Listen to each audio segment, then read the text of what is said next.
In this video, we will show you how to submit a funding application. From the home page, once you agree with the disclaimer, choose Agree and Enter. From the applicant's portal page, choose Active Bidding Opportunities. From the Active Bidding Opportunities page, find the funding application that you want to apply for. Press the Action menu and select Funding Opportunity Details. Notice important information in the funding opportunity details. On the top of the screen, you will see the funding application type, the funding application number, the title, who is the coordinator, the description of the funding application, and important dates to remember, including a statement of intent requirement. If you see that there is a statement of intent requirement, submit a statement of intent before the due date of the statement of intent. There's a video within this channel that shows you how to submit the statement of intent. To see the details of the funding application, scroll down and notice the active PDF document. Here, you will be able to download this document to use it as reference as you're submitting your funding application. To download this document, press the Save button here.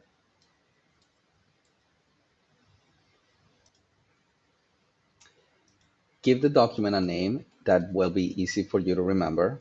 In this case, I'm going to give it the same name as the RFP number and press Save.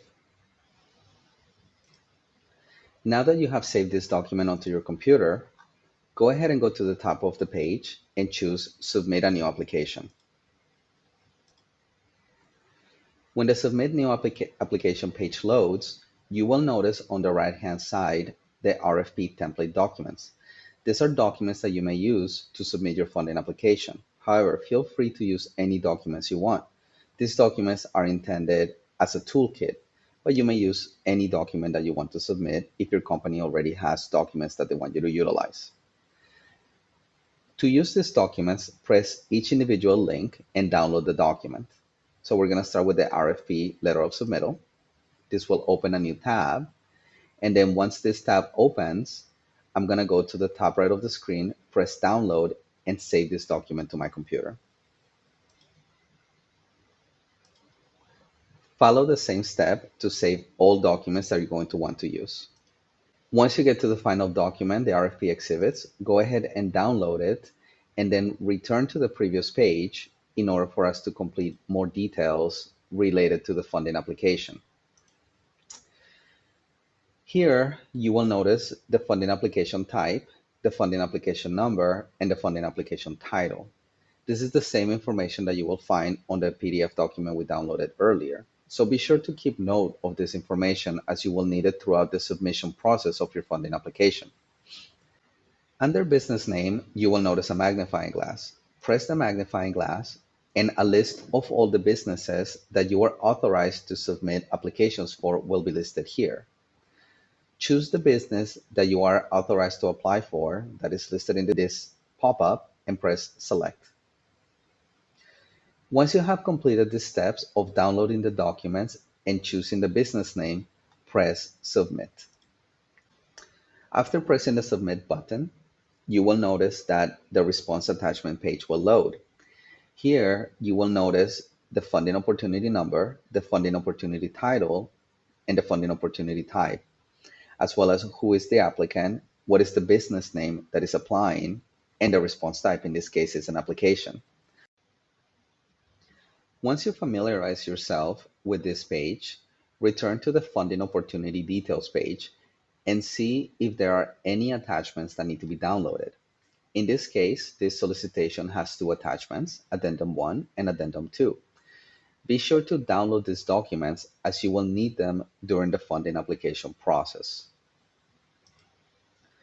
Once you finish downloading all the documents, go back to Response Attachments, and then in your computer, browse to the location where you have saved the funding opportunity as well as the addendums. We will start by opening and reviewing the funding opportunity.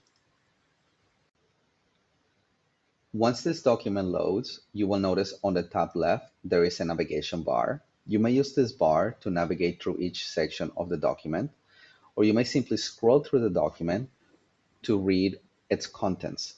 Be sure that you fully understand the contents of this document and that you submit your funding application in accordance to the requirements and specifications within this funding opportunity.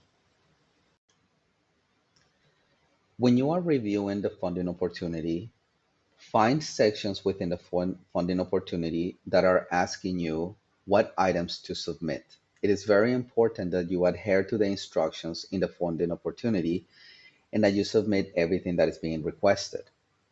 Within the Washington State Department of Commerce, the specifications for what to submit are quite standard, and they are usually found within the proposal contents. And here you will see what the Washington State Department of Commerce is asking you to submit for the funding opportunity. In the case of this funding opportunity that we're using as an example, the content requirements are listed here. For this funding opportunity, they are asking for these 8 requirements. So we want to make sure that when the funding application is submitted, we include all of the items being asked. We're going to use the templates that were downloaded earlier to complete the information that is being requested. However, if your company has its own set of documents that they want you to use the documents that are most appropriate for your company and for your situation. The documents we will use here are templates and are guides. They are not mandatory. Be sure to use the documents that are most appropriate for your funding application submission. As this funding opportunity is asking us to submit these documents, we will go through and show certain aspects of the templates that were downloaded. So what we want to do is we want to take this browser and put it on the left side of the screen. And then on the right side of the screen, we're going to choose the letter of submittal as is the first item being asked. So we're going to double click on letter of submittal. Once the document opens, go ahead and bring it to the left side of your screen so that you may have it alongside the funding opportunity. Very first thing we will do is read the disclaimer. This document is provided solely as a guide. You as the respondent bear full responsibility for ensuring that all necessary and relevant information is submitted in accordance with the specific requirements outlined in the applicable funding opportunity. All references to the respondent in this document refer to the individual or entity responding to the solicitation. The use of this document does not guarantee that your submission will be selected. Always refer to the official solicitation announcement for specific instructions and requirements related to your submission. Okay, now that we have read that, we're going to go through and start updating this document with relevant information. So the header of the document is asking for the funding opportunity number and title. So we have that here. This is the funding opportunity number and this is the title. So we're going to copy this information from here and we're going to paste it here in the header so that it is included on every page. Once you paste the information, go ahead and go back to the Home tab, press the highlighter and select No Color. This will remove any coloring that may be left over from when you paste it into this line. After you have pasted this, we're going to go through and review the rest of the information. The requirements for the letter of submittal will be found within the funding opportunity document. So we're going to go through and see what the funding opportunity document is asking for. Press the navigation bar and go back to proposal contents. And here you will notice the items that are being requested from the letter of submittal. The required items for this solicitation for the letter of submittal are shown here. These items tend to be quite standard. However, always refer to the solicitation in order to ensure that what you're submitting matches what is being requested. So item A requests that you submit this information, and this is listed here. And for your benefit, we have added a table that allows you to fill in the requirements that are being requested. The next section asks that you introduce your company and that you describe your organization. That part of the section comes from here. The next item is asking that you name the officers within your company. That's section B. So here we provided 3 spaces for you to list 3 officers. You may either remove or add more depending on the needs of your organization. Go through all the requirements of the letter of submittal, and if anything is not listed here, add it to the document. Otherwise, simply fill in the blank and complete the details that are being requested. Notice here that these are items A through F, and here on the template that is being utilized, you also have items A through F.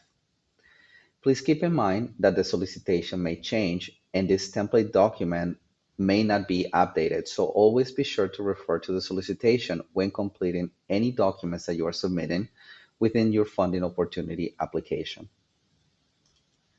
Once you complete entering all the details for your letter of submittal, or you have your own version of the letter of submittal, be sure to convert it into a PDF document and upload it as an attachment to the funding opportunity application. So we will do that next. Navigate back to Response Attachments and choose Add Files. Once you choose Add Files, the first item that I am uploading is the letter of submittal. I'm going to press Open and then I'm going to press Add Files. This will now add the file for letter of submittal into this funding opportunity application. Once the file has been uploaded, you will see it under Response Attachments. If you want to remove this file, simply press the drop-down and press Delete. Once you're satisfied with this attachment, go back to the funding opportunity and check the proposal contents to see what else you need to submit.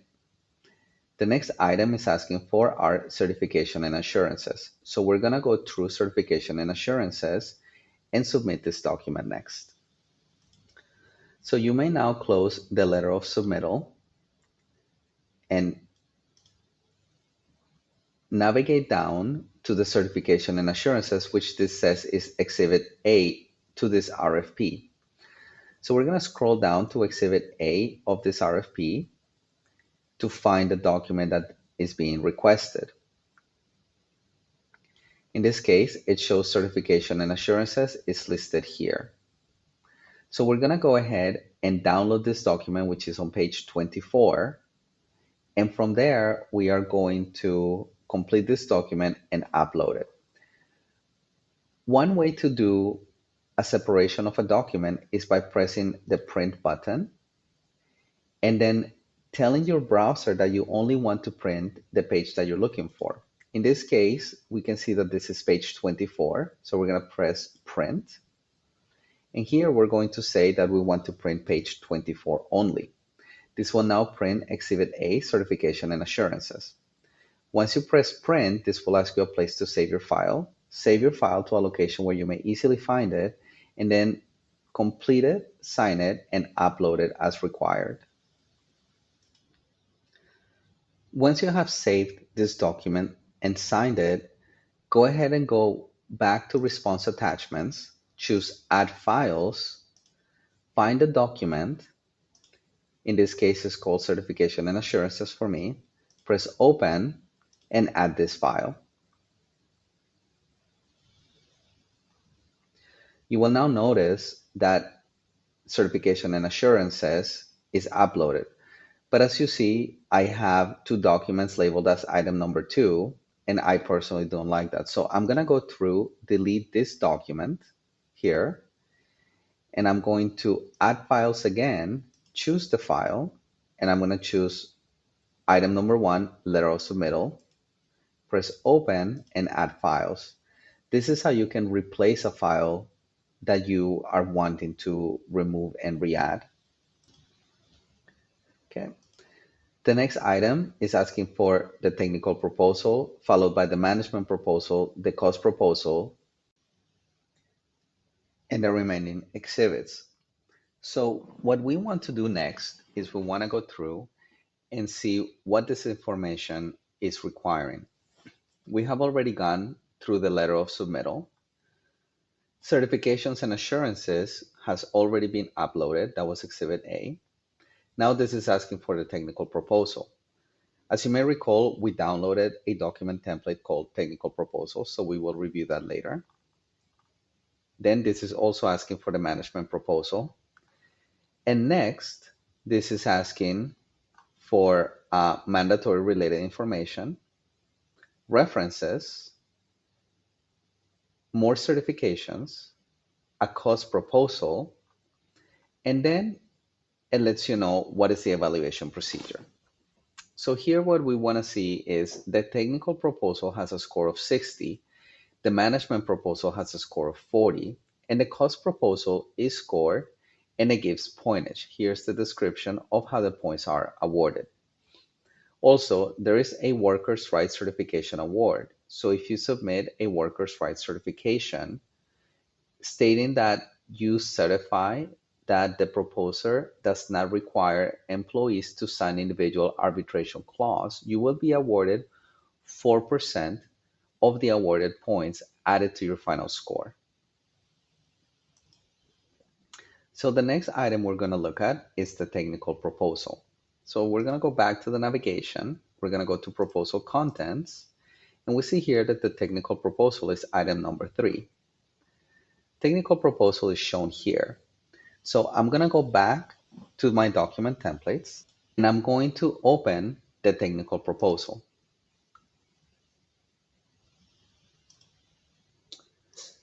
In order to better use my space for the technical proposal, I'm going to bring it to the right-hand side of the screen in order for me to be able to continue to work with it. And I'm going to keep the funding opportunity open on the left side of my screen. So here, just as before, go ahead and update the information on the header and then go through and complete each information that is being asked. Remember to read and understand the disclaimer, and as always, refer to the official solicitation announcement for specific instructions and requirements. That is the information listed here. The technical proposal wants you to include a project approach and methodology, a work plan, a project schedule, outcomes and performance measurement, risks, and deliverables. So what you want to make sure is that all that information is included within your technical proposal. For your benefit, this document has added sections for each one of these headers. So be sure to enter the information below each one of these headers so that it will be easier for the reviewer to find the information that is being asked. So here in this particular document, project approach and methodology is item A, just like here. Work plan is item B. Project schedule is item C. Outcomes and performance measurement is item D. Risks is item E. And deliverables is item F. That is on the last page. Once you have entered all this information for your funding opportunity application, save your document as a PDF file and prepare it for uploading. Once you have this document ready and saved as a PDF file, close your Word document, and now you may open the management proposal, which is the next item being requested. For the management proposal, we want to ensure that all sections being asked are listed within the document. So again, as always, be sure that you refer to the official solicitation announcement for specific instructions. In this case, the first section is asking for the project management and it wants the project team structure. And here we have broken down each section that is being requested. All this information comes from this paragraph. Next, staff qualification and experience is being asked on section 2. Next item is experience of the proposer, which is listed here. So we find that here, experience of the proposer. Next, this is asking for Any other relevant experience that shows the qualifications that comes from here. Once you enter this information, as always, feel free to delete the guidance.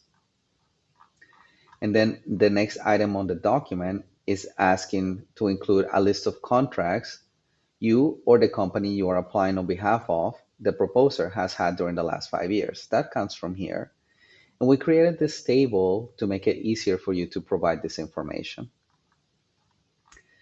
The next item is called related information and is asking for the various sections that are listed within this document. So be sure to complete all these sections as they pertain to your business.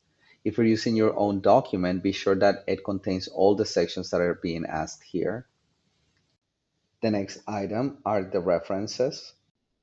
And then this is also asking for business references for the proposing applicant business. This section is listed here. So this wants 3 references. So we have created the space for the 3 references. And now this is asking for references for the lead staff person. That is also listed here. That's this section. The next section that this is asking for is the OMWBE and WDVA certification, which is optional, but is listed, so we have added it on the template. Once you have gathered all this information and placed it within your management proposal, save it as a PDF file and prepare it so that you may upload it as your funding opportunity application attachment. After this, go back to the proposal contents.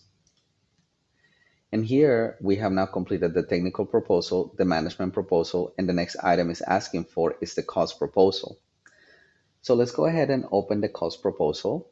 This is saved under my document templates. And here we have cost proposal. This was downloaded earlier in the beginning of the video. Okay. So for the cost proposal, as always, refer to the official solicitation announcement for specific instruction and requirements related to your submission. So let's go and navigate to the cost proposal to see what they are asking for in relation to what should be submitted. So we're going to scroll down here to the cost proposal. The cost proposal is listed here. So as always, go ahead and update the header. And once you read the disclaimer and understand it, go ahead and start completing this document or use your own document. But in a nutshell, the cost proposal needs to indicate the information that is being requested within the funding opportunity. And also be sure that the amount that you use does not exceed the amount specified in section 1.4 in order for your application to be considered responsive. This means that if you exceed the amount that is being allowed, your application will not be evaluated. So let's check section 1.4. And this says that Commerce has budgeted $200,000 for this project. When you put your funding application together, be sure that the amount listed in your cost proposal does not go over the amount listed within the funding section of the funding opportunity. So let's go back to the proposal contents and let's see what else is being requested within your cost proposal. So be sure to identify all your costs as specified here and follow the explicit instructions when you put this document together. Once you are completed with your cost proposal, save it as a PDF file and prepare it for uploading. Okay, after you complete this part of the document, we will go back and see what else is required to be submitted. So we're going to go to proposal contents, and we have already finished up to 6. So now this is asking us to submit these certifications. These exhibits are found at the end of this document. So we're going to go through to the end of the document and review those exhibits. So here we see that this is exhibit B, C, and D. If there's more exhibits, they would be listed here. In this case, they only want us to submit 4 exhibits. So exhibit A we saved earlier. So we're going to check exhibit B, C, and D. So exhibit B is here and it is page 26. Exhibit C is page 27 and exhibit D is page 28. So we are going to print these 3 documents in order to sign them and submit them. To do this, we're going to say we want to print from page 26, put a dash, and then through page 28. This means that these 3 documents will be saved and you may print them individually in order to sign them and submit them. So I will print them now and I will call them certifications B2D. Once you have all your documents ready for submission, go back to Response Attachments, select Add Files, select Choose Files, and then choose all the files that you want to submit. Be sure that all the files that you submit match what is being requested in order for you to have a full and complete funding opportunity application. We have already submitted letter of submittal and certification and assurances, so now we will submit the remaining documents. You may highlight all the documents at the same time and press Open and then press Add Files. If you expand the window, you will be able to see a bigger screen, and now here you will see that all your files have been uploaded. Once all your files upload and you feel confident that you have all your documents in place, you may press Submit. Please remember that the funding application has a deadline, so always submit your documents before the deadline. In this case, the deadline will be listed on the homepage, and this says that the proposal is due before September 30th at midnight Pacific time in Olympia, Washington. So we are well within the time window. So now we're going to go ahead and press Submit. Once you receive this message that your submission was completed successfully, this means that you have successfully submitted your funding application for the funding opportunity that was released by the Washington State Department of Commerce. And this concludes this video presentation. Thank you for watching.